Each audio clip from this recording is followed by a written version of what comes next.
Hey guys, welcome back to the Lower Acre. Welcome back to my kitchen. My name's Amanda. If you're new here, if you're returning, thanks for coming back. If you're new, please consider subscribing and following along while I figure things out in the kitchen and grow things in the garden and try to preserve them up, all while saving myself some money and time. This video is going to be about preserving the tomatoes that we ended up processing the day we made the Salsa Verde that didn't turn out so well. But I got this cool kitchen gadget. It is not new. It is new to me. It was gifted to me along with a ton of canning supplies. Shout out to you know who for that. I appreciate it. But this is my first time using this cone strainer. I'm not really sure exactly what it's called, but it fits over top of a bowl, and you use this wooden mallet thing to I guess stir it around, and it works like a sieve. It strains out all the seeds. Probably could have used this to get my tomato skins off if I did not go back and hand pick them all off. You can see there is a few. Oh no, there is some tomato skins in there. So yeah, you just put it through the top and use this little mallet thing and twist it around. So if you've never seen one of these things before, I'm pretty sure this is what they used before modern technology. I'm not really sure how old this thing is, but I think it's really cool, and I enjoy using old kitchen gadgets like this and rather than new technology, mostly because we are a shift work household and my husband does sleep midnight shift, so things like this help me process produce from the garden and do kitchen projects, which is right underneath our bedroom, during the day quietly, so that my husband can sleep and not necessarily hear kitchen gadgets, machines and stuff running. My blender does wake him up, so I never can make smoothies while he's sleeping. I decided to go ahead and I'm actually going to pressure can this just plain tomato sauce. I think I end up putting, just some salt and citric acid in it. I'm just referring to the Ball candy book there that I always use. I had some lemon juice, some store-bought lemon juice, but it wasn't enough to do all this, so I switched to the citric acid, and I think it's a quarter teaspoon or half teaspoon. I'll put it up here on the screen for each quart jar, and then some salt as well. And while I was here, I ran out of salt in my little crock there, so I decided to refill it. I heard Celtic sea salt, or this Celtic, is it sea salt or Celtic salt with the minerals is, it's supposed to be really good for you. It has all those minerals that you're supposed to have, I guess. So I switched to that recently from the pink Himalayan. So yeah, just filling up my jars here. You guys have seen me do this several times at this point, but to me it never gets old. It's one of those mundane tasks that I really enjoy. I don't mind making a mess in my kitchen if I'm preserving something up, saving room in my freezer, and getting some produce from my garden. I grew all these tomatoes from start to finish. Took me about, ends up being about a year from, starting your seeds indoor to processing like this, but I really enjoy doing it. I feel like not necessarily saving money because we do not eat a whole lot of tomato-based dishes. My husband does not like my homemade pasta sauce, so I need to work on that.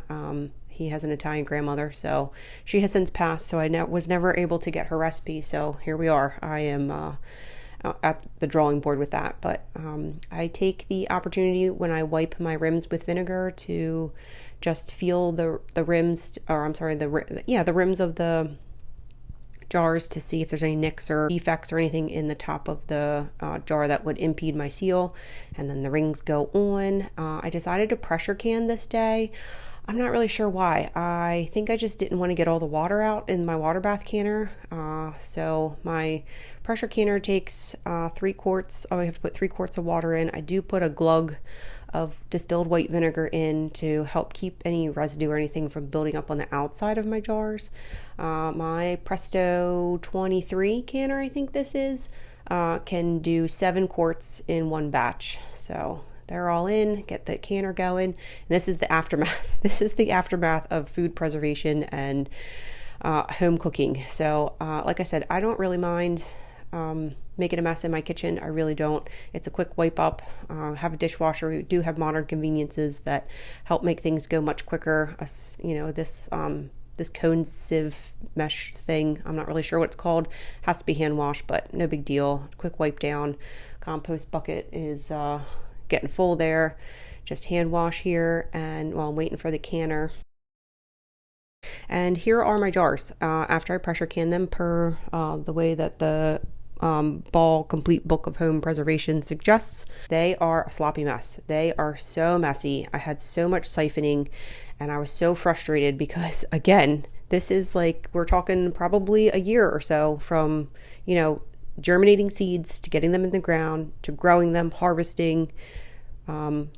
These came from the freezer to freeze them and then thaw them out, and then put them in the roaster to roast them down, to make sauce, to strain all the seeds and the skins off, and to pressure can them. This is how they come out. It's very, very frustrating. They're still good. My seals were still good.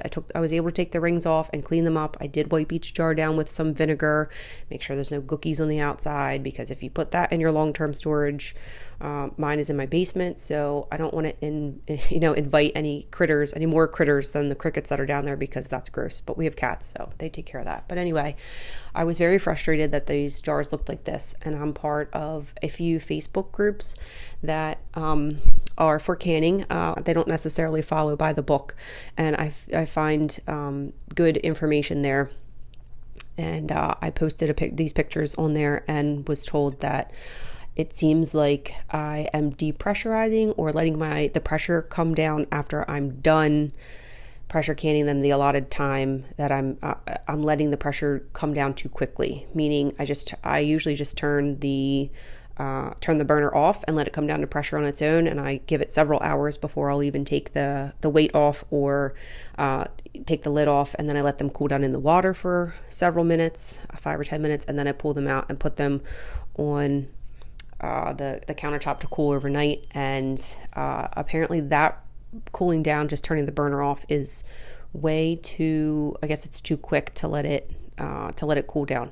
So I am tweaking that, and I figured it out for my squash. So so I just turned the burner on as low as it goes, let my pressure come down even slower, and I didn't have any issues with my squash in the previous video. So learned my lesson here, and I'll probably water bath can the next time. I don't know which one's easier. It's 6 dozen one, half dozen the other. It all takes time.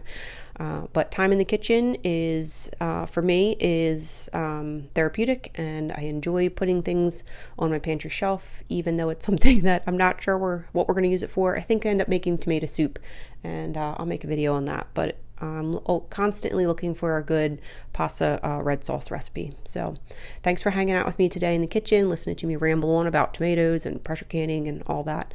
Until the next video, I hope you're well. Take care. Bye.